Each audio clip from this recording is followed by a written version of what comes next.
Thank you for joining us, everyone. I'm Tammy Fields. And I'm Greg Angel. Here are your top stories in weather in 90 seconds. Disney's 60-acre campus at Lake Nona not going to be happening. So what's coming next? Residents and small business owners in the area are now wondering what's actually going to go there. One owner we spoke with says she's hopeful for foot traffic that Disney site would have brought. 20-year-old James Powell has been sentenced to 45 years in prison. He was found guilty for shooting and killing a man at a party in Oak Hill back in 2019. He was 15 years old at the time.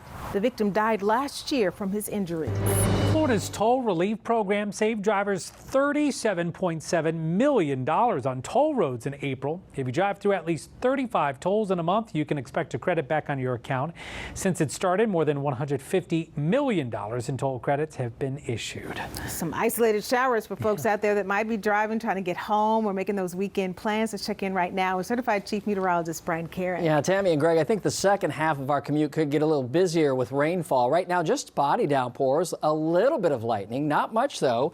Have some activity into Marion County, new development up toward the villages there on the Sumter and Lake County line. And I do have a downpour here in the metro of Orlando over UCF, University Park, and extending back over Avalon Park. That is not moving too much, so you're getting some very heavy rain, and we also have boundaries that are beginning to collide into parts of Orange and Osceola counties, so more development is expected. A dry start to your Saturday, a few more scattered showers and storms by mid-afternoon.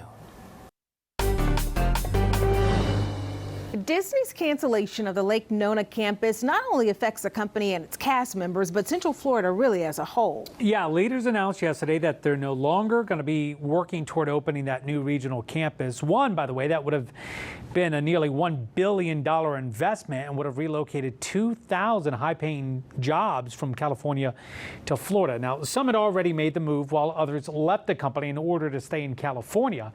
The plans for the campus were first announced in July 2021, but due to what the company is calling changing business conditions, among other reasons, the project has been called off. So what is next for the nearly 60-acre plot of land?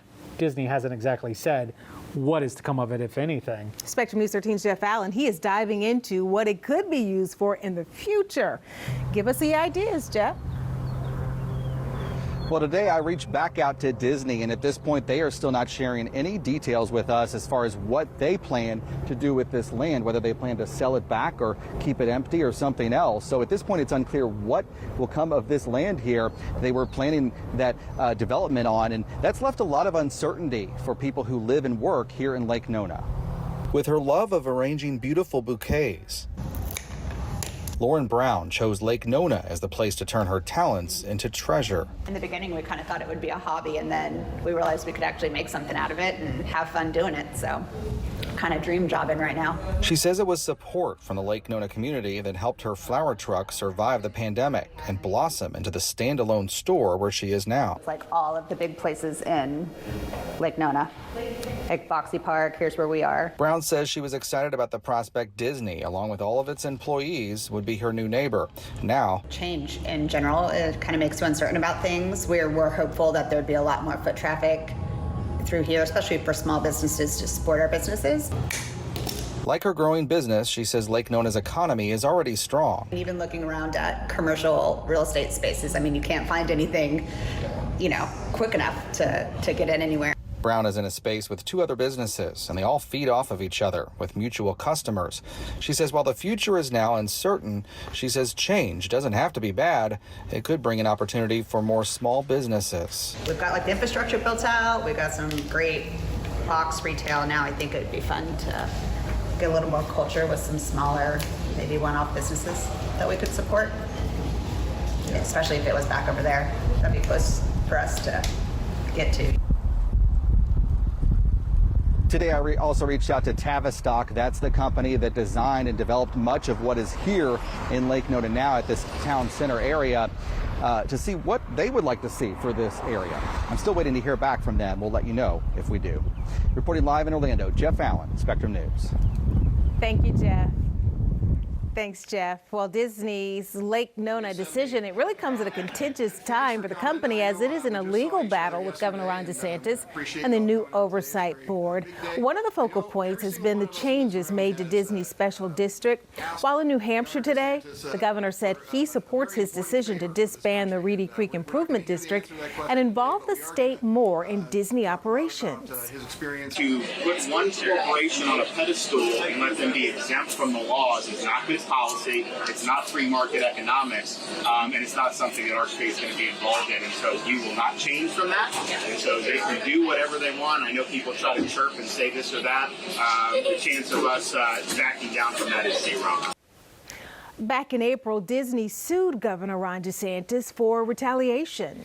Well, today, the governor's legal team also filed a motion to disqualify the judge from that case, stating, quote, the court should disqualify itself to prevent the appearance of impropriety. In May, the Central Florida Tourism Oversight District Board voted to sue Disney over actions Disney took before the board gained control of the special district. Well, today was the final day for members of the fire union in the Reedy Creek Improvement District to vote on terms involving a new contract, and a potential deal would end a 4-year stalemate. Spectrum News 13's Asher Wildman is at Firehouse 4 tonight, where the union president says he feels optimistic. Asher. Good evening. Of the 185 members that could cast a vote, I'm told 80% voted yes in favor of the new deal. 20% either chose not to vote or, of course, said no. The big win for the fire union is seeing the starting pay of a firefighter here go from $55,000 to $65,000 a year. But in EMS, we'll also see a rather substantial big pay increase. Right now, a starting salary for an EMS here is $40,500 a year. The new starting salary will be $54,500.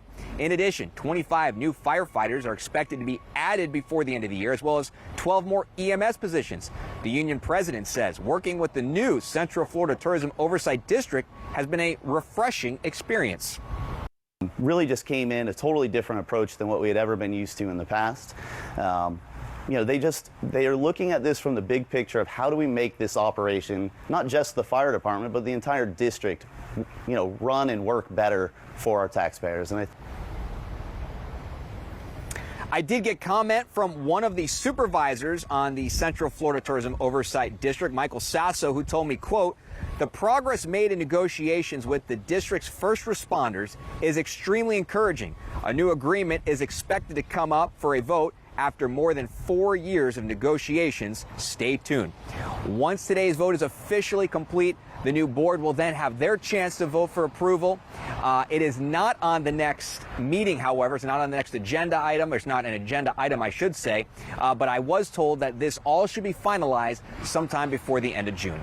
Reporting live at the firehouse tonight, Asher Wildman for Spectrum News. Thank you, Asher. Well, we have more details on the canceled Lake Nona campus and what other projects could be impacted in the area. You can read up on those at mynews13.com, and you can also look more into the ongoing dispute between Walt Disney Company and Governor Ron DeSantis. Well, new tonight, the push to possibly recall Apopka Mayor Brian Nelson has fallen short. Organizers say they did not reach the required number of signatures before today's 5 p.m. deadline. This follows the death of firefighter Austin Duran last year, for which the group claims nobody has been held accountable for.